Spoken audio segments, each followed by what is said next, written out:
เป็นเด็กแข็งมากอยากเป็นฝังใจเลย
เต็นท์ครั้งแรกของน้องอิมเดฟอน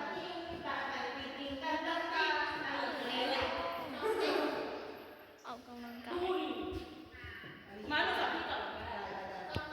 มันเป็นนอนเต็นท์นะให้ดูหน่อยเดี๋ยว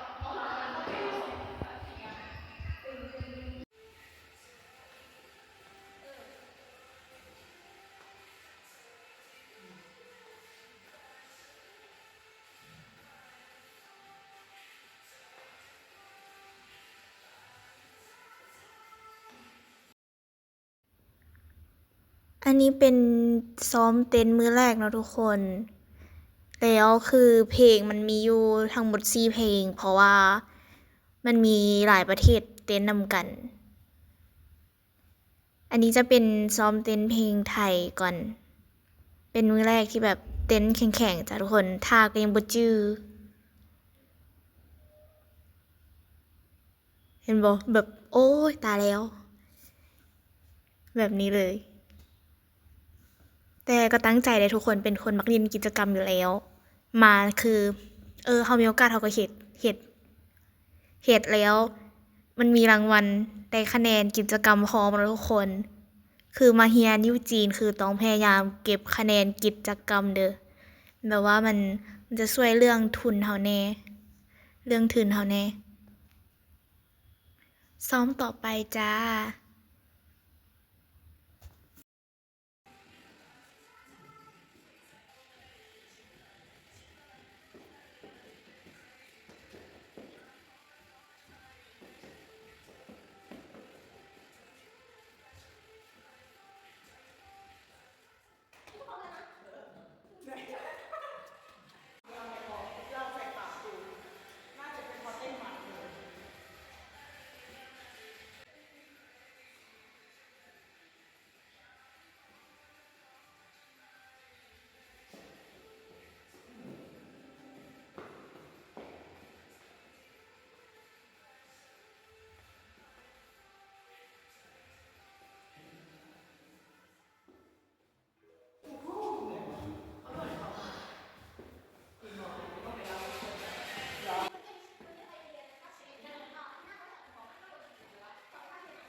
EP นี้จบเท่านี้เด้อทุกคน เดี๋ยวมาต่อ EP 2 กัน บ๊ายบาย